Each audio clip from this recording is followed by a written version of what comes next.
lagi mikirin untuk ngebangun sebuah bisnis online dan pengen mulai ngelolanya, berapapun usia lo saat ini ya. Oke, selamat malam. Ada Nadia Oktavira bersama kita. Halo, Nat.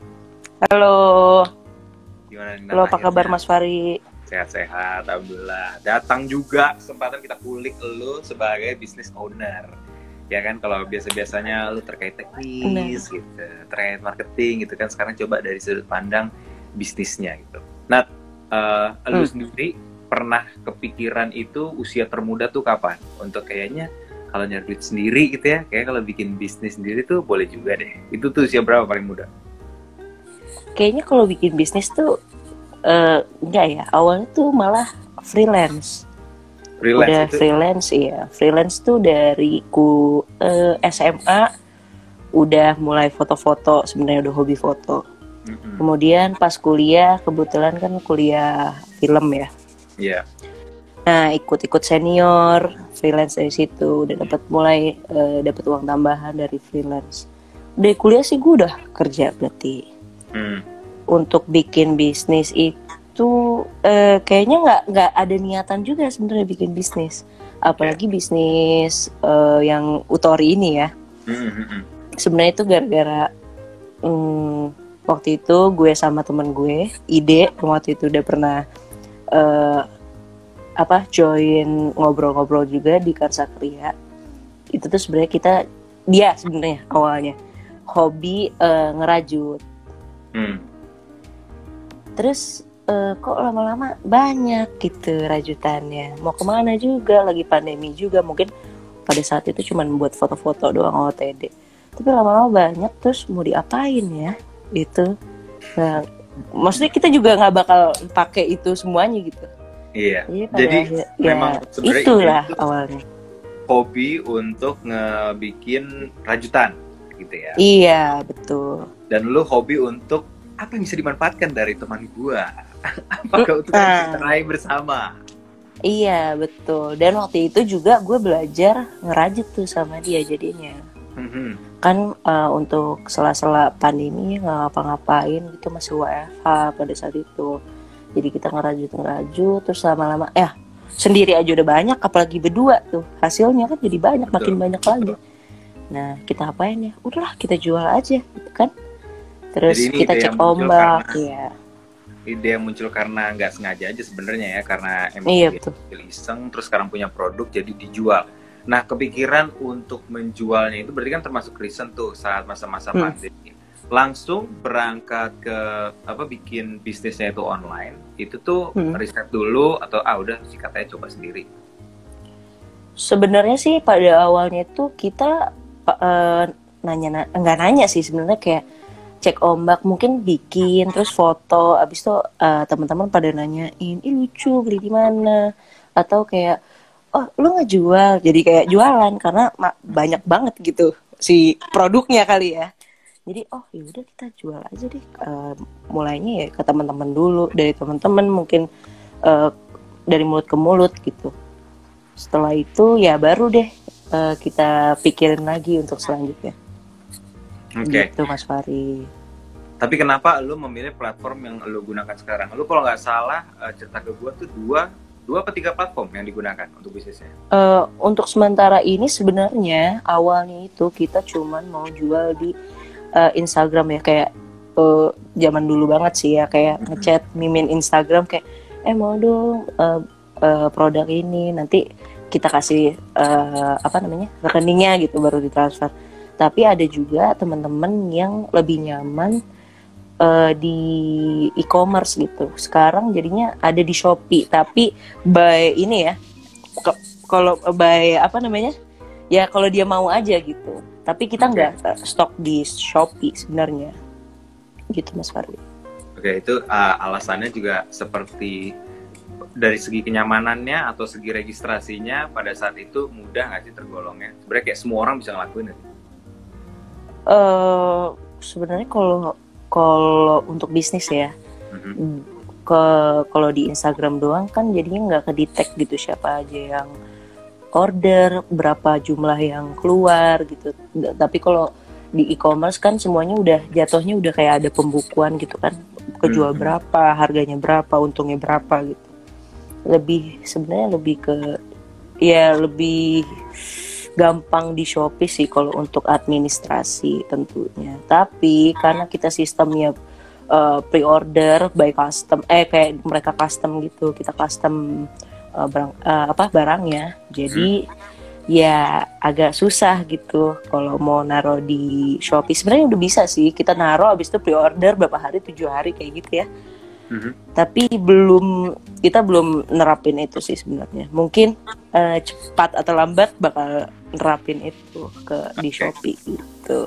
Jadi emang teman-teman juga yang saat ini mungkin baru bergabung dengan UMKMologi, welcome. Dari tadi kita ngomongin soal tutorial bisnis online temanya, dimana ya pada dasarnya mungkin semua dari kita itu bisa ngelakuin yang namanya bisnis online. Karena tadi seperti yang Nadia udah bilang, caranya sebenarnya gampang banget dan lu tinggal ngikutin aja prosesnya. Tinggal lu nanti nentuin cara kerja lu dengan menggunakan platform yang emang lu pilih itu seperti apa gitu ya, Nat. Sambil kita berlalu nih, sambil lu promo dulu dong akunnya, produk-produknya, biar orang-orang tuh pada ngecek nih orang jualan apa sih sebenarnya. Silakan, Nat, untuk promo akun shoppingnya. Oke, jadi saya dan partner saya Ide itu menjual produk tas rajut, pernak-pernik juga sebenarnya juga ya waktu itu karena pandemi. Jadi kita bikin strap mask juga, tapi sekarang udah enggak lah. Kita fokus ke tas rajut sekarang, lagi proses juga bikin model baru tentunya. Dan kalian juga kalau mau ada request model yang sekarang ini, model yang udah ada bisa di request warna. Terus ya kalau kita bisa juga mewujudkan tolong dong bikin kayak gini, mungkin dari Pinterest ya teman-teman. Kita juga bisa juga, pokoknya tinggal DM aja utori.co. Terus Shopee kita apa deh, Utori ya, Shopee kita Utori gitu teman-teman. Oh iya, satu lagi ada juga bisnis lagi Mas, teman saya dan saya, makanan, namanya Nomu Masiso. Kalau kalian yang suka ngemil-ngemil, manis-manis, terutama yang manis-manis, brownies gitu, itu juga bisa cek IG kita Nomu Masiso. Oke, kece sih. Nah, jadi itu mulai kayaknya karena bisnis yang pertama trigger untuk memperdagangkan sesuatu.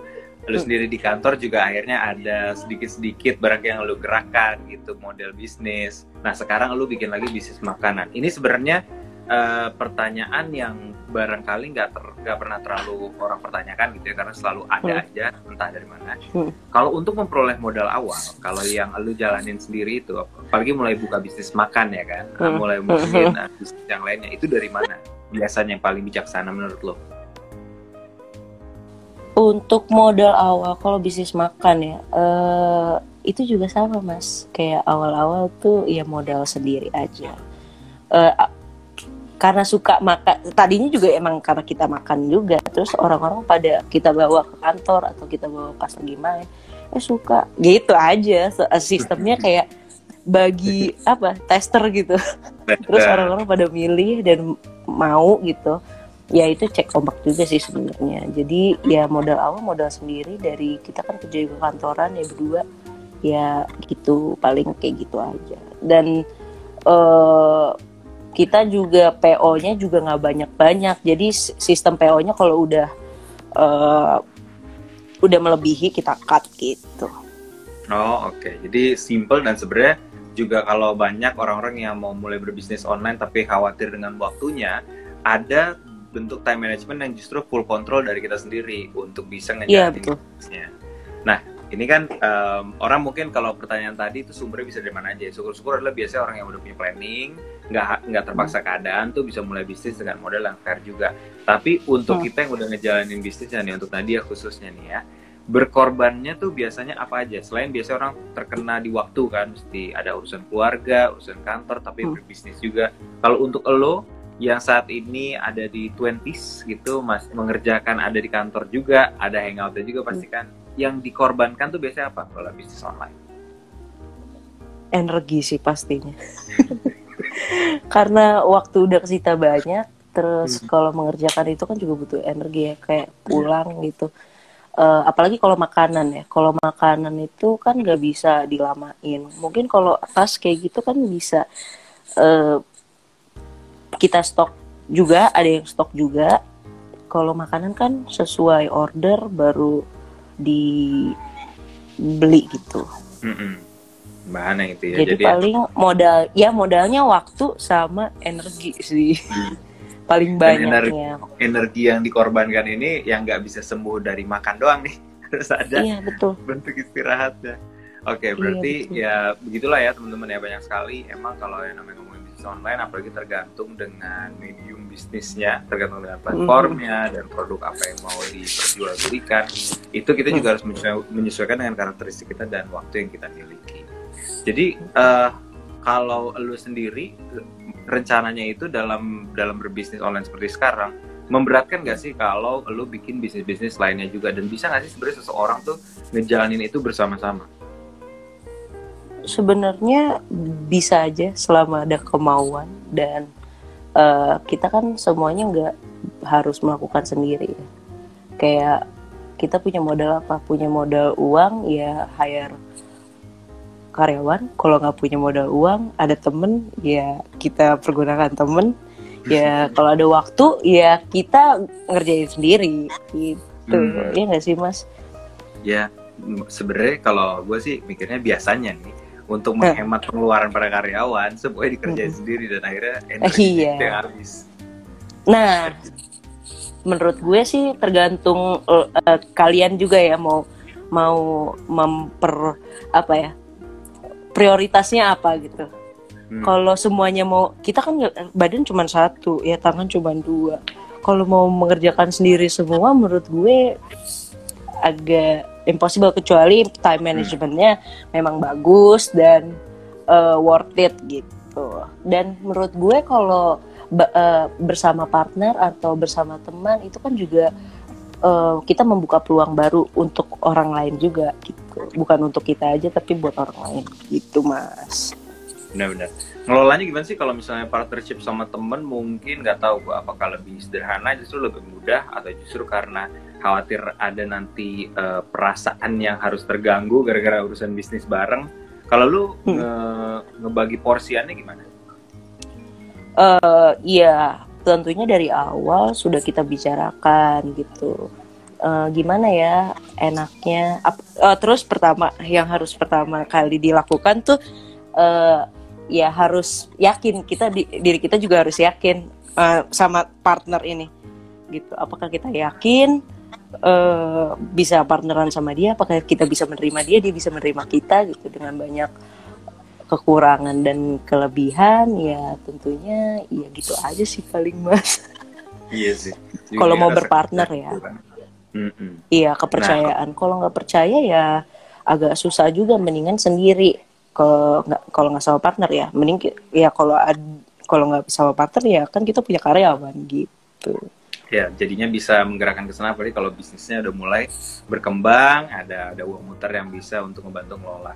Oke, sambil kita akan masih lanjut lagi ngobrol sama Nadia, sambil aku mengingetin nih untuk teman-teman UMKMologi, thank you banget yang udah join.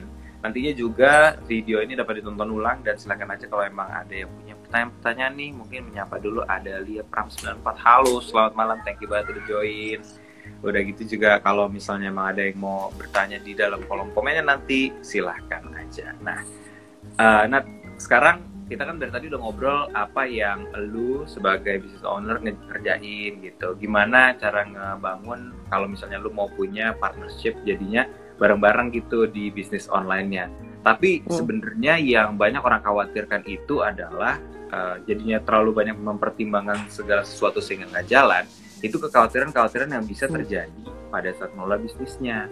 Salah satunya misalnya tadi kan yang dengan partner, kalau gue milih partner yang salah gimana? Ini udah lewat nih, masalah si modal udah lewat juga nih. Nah selanjutnya produk yang gue pilih bener nggak sih sebenarnya untuk didagangin gitu?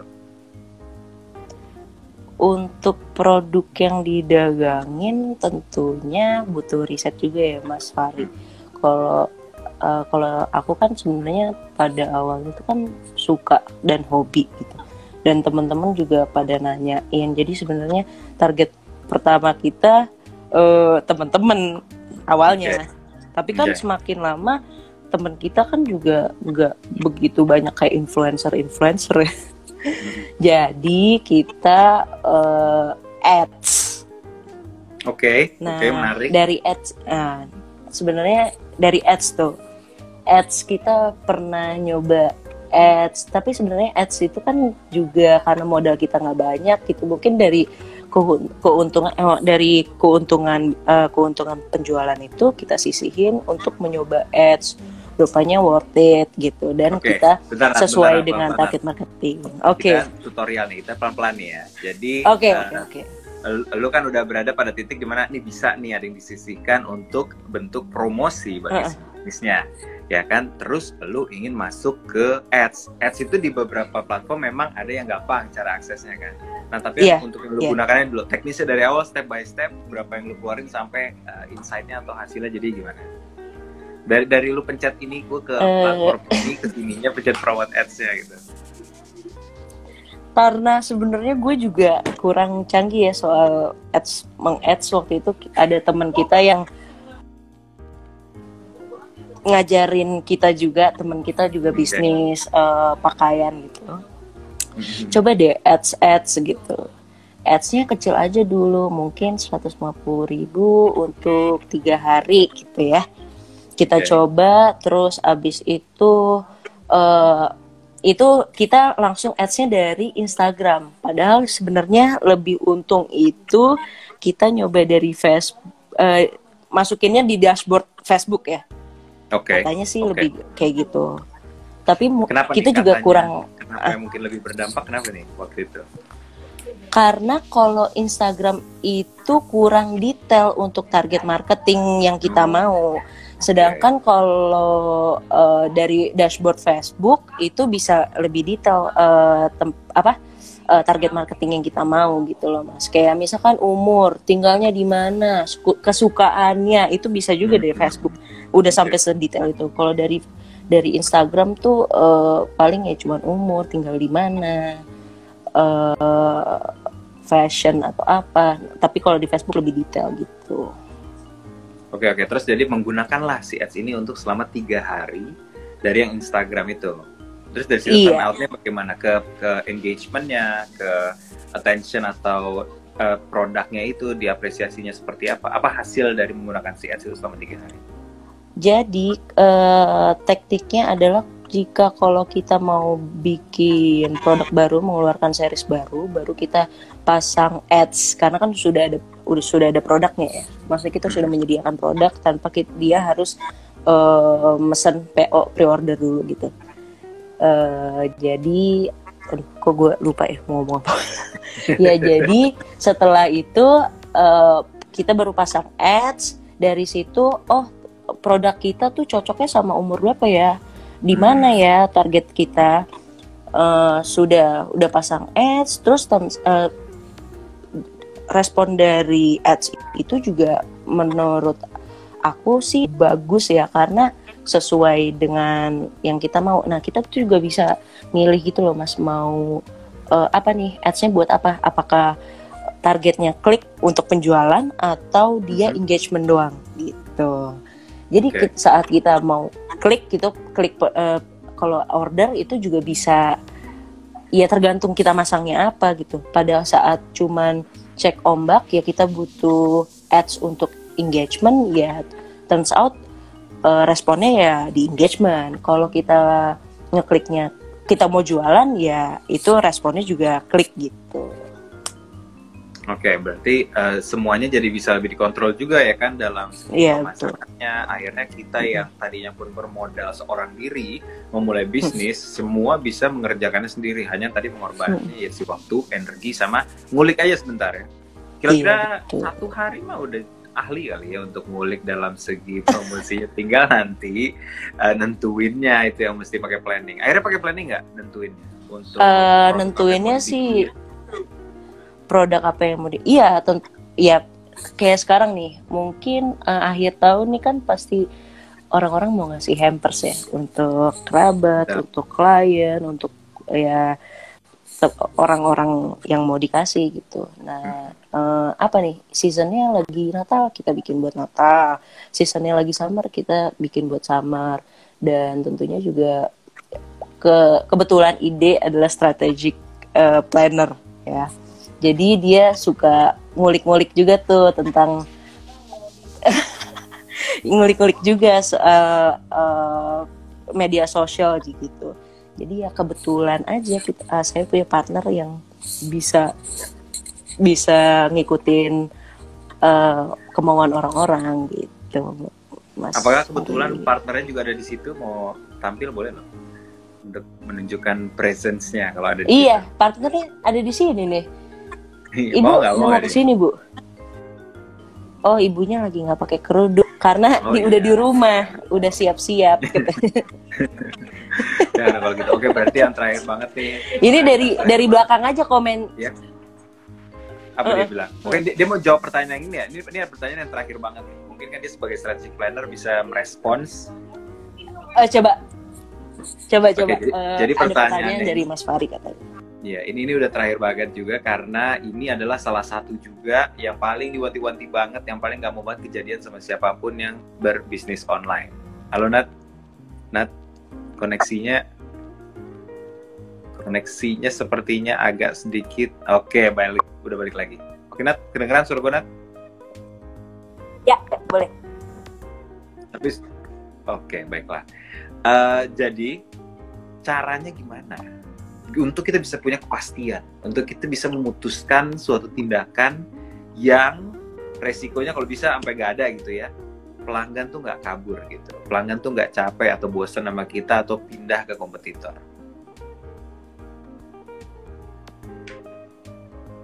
Gimana?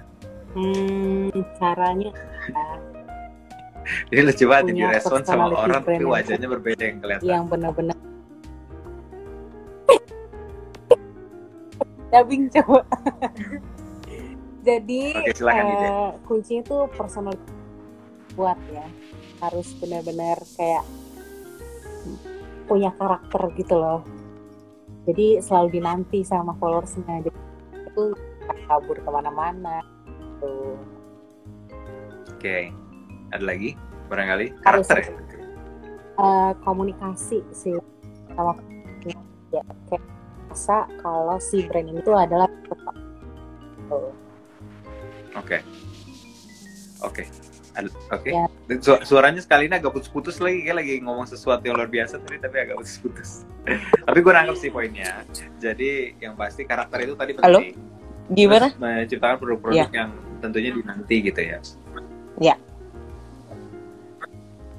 Oke Nat, sekali lagi Nat, kalau gitu Nat, sebelum kita masuk ke kesimpulan, boleh banget untuk yang baru bergabung juga dan nantinya barangkali yang menonton sampai dengan saat ini, thank you banget, semoga lu juga belajar banyak. Boleh kasih tahu kita produknya tadi, kalau yang pernah konek atau tas itu adalah Utori, tapi sekaligus juga tolong kasih tahu bisnis yang makanannya.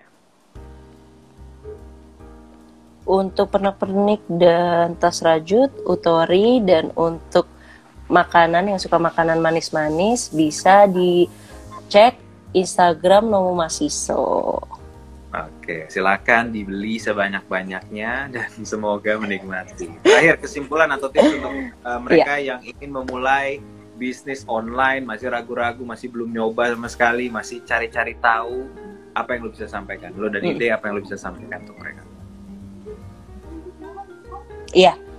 Untuk teman-teman yang mau mulai bisnis, pastikan kamu suka sama yang kamu lakukan. Pertama-tama itu. Kedua, kalian juga harus tahu target marketing yang kamu tuju apa. Ketiga, jika sudah punya brand, sudah tahu mau bisnis apa, kalian juga harus tahu brand identity supaya orang-orang selalu ingat sama produk yang kamu beli, yang kamu bikin gitu, Mas. Oke, thank you. Dan tentunya konsisten. Konsisten, pasti. Konsisten harus tuh ya. Disiplin dan konsisten itu penting, apalagi kalau mainnya sosial media kan tiap hari ada yang lalu lalang soalnya. Thank you banget Nadia sama Ide, kalau gitu pas banget dua-duanya hadir nih.